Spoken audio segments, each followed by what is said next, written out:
Hello mga kakusina! Welcome back to my channel. My name is Pia Besmonte at ito ang kusina ni Nenoy.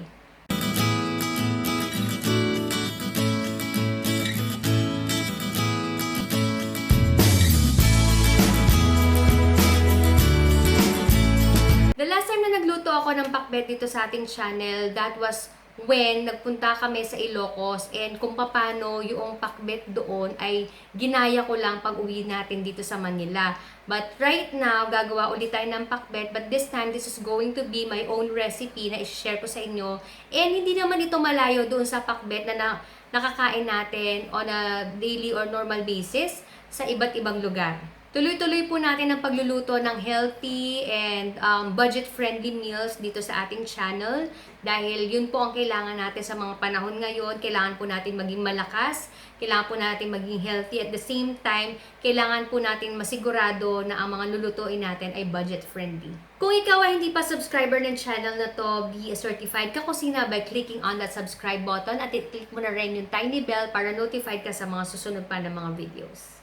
Mga kakusina, let me know your thoughts about this dish and about this video by putting your comments below. Welcome din ang inyong tips, ideas, suggestion, or even request. Sulat lang po kayo or mag-comment lang po kayo below.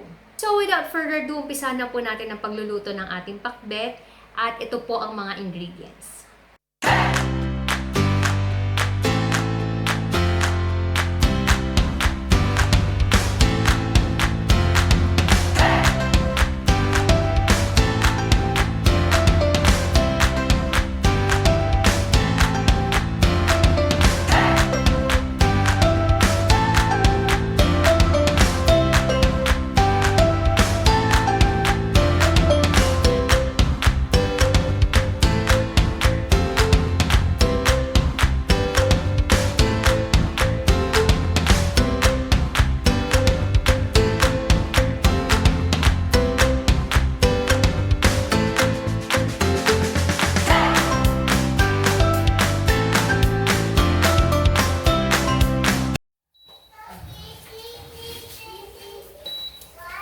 So, start natin. Mag-init tayo ng cooking oil. And then, you can start sauteing itong ating onion.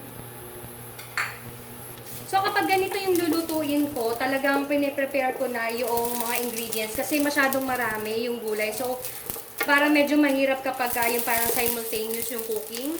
Hindi kagaya ng ibang mga dishes na pwede habang nagluluto ka, doon ka palang naghihiwa or nagpre-prepare. Pero kapag ganito masyadong maraming ingredients, I make sure na prepared na yung ingredients. Next, garlic.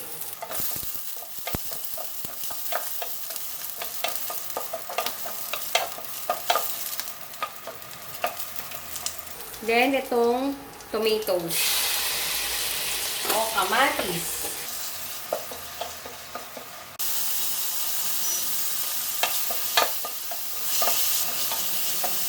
So, hayaan nyo lang na maluto and then pwede mo nang ilagay itong inyong pork.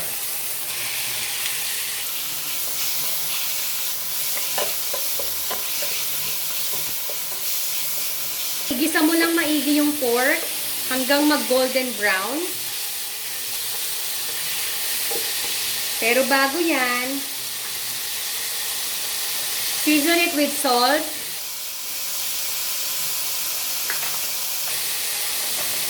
And pepper.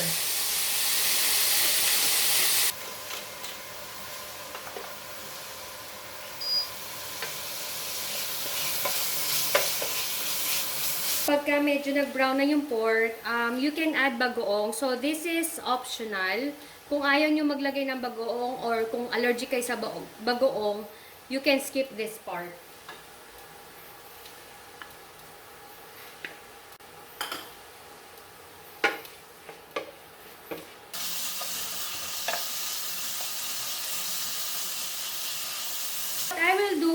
Put some water para mapalambot ang ating pork. Takpan lang natin at let this simmer for about 5 to 10 minutes hanggang sa lumambot na ang inyong pork. Ayan. So, after 10 minutes, at malambot na ang inyong pork,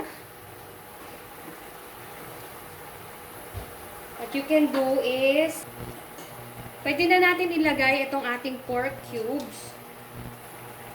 Pampadagdag na lasa. And then, mamaya, optional kung kailangan nyo pang maglagay ng patis or not. Pero kung sa pagtikim nyo, okay na kayo sa alat, then, you may skip that part.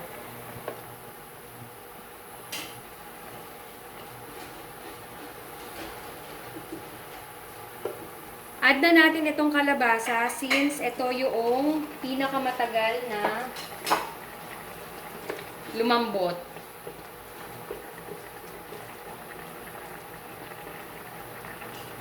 Cover lang ulit natin and simmer for 2 to 3 minutes.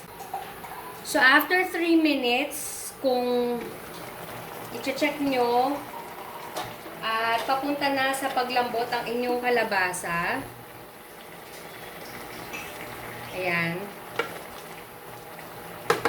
Pwede na natin idagdag ang ibang gulay like itong ating okra.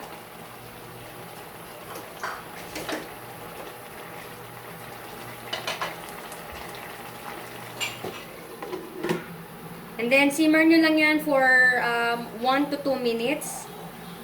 Para maisunod na yung ibang gulay.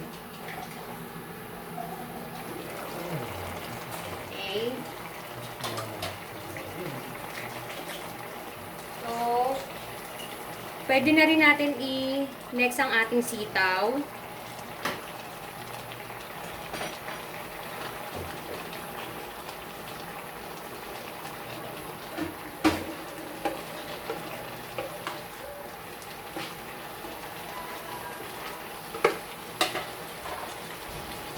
Simmer for another 1 minute.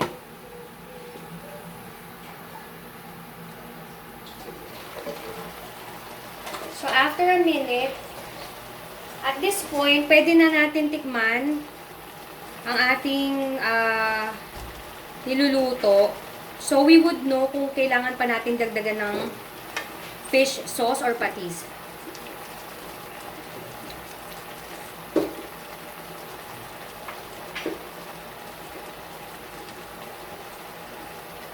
So, siguro magdadagdag lang ako ng konting patis. Okay, hindi ko to ilalahat.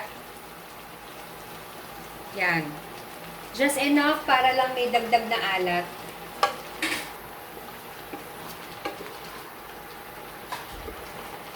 Kasi yung bagoong at saka yung pork cubes, okay na yung lasa niya. Siguro konting alat na lang. And it's up to you kung gaano yung level ng alat na gusto nyo. But I suggest, wag masyado kasi hindi rin naman healthy na sobrang alat ng niluluto nyo. We can now add itong ampalaya.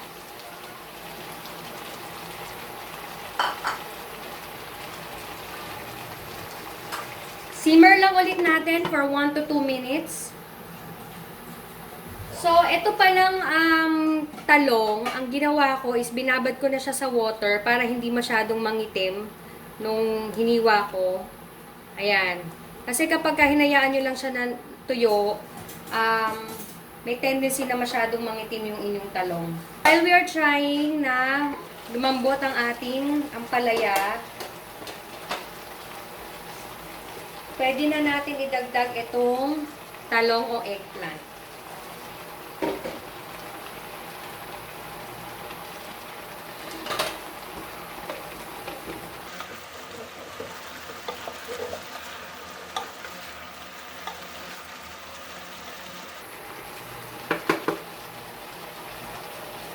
This is another option for you. Pwede nyo tong ilagay or pwedeng hindi. Depende sa inyo. Okay. So, tatakpan ko lang to. And then, I will just let this simmer for another 30 minutes. And then, we're good to go. So, here you go mga kakusina ang ating pakbet. Happy cooking!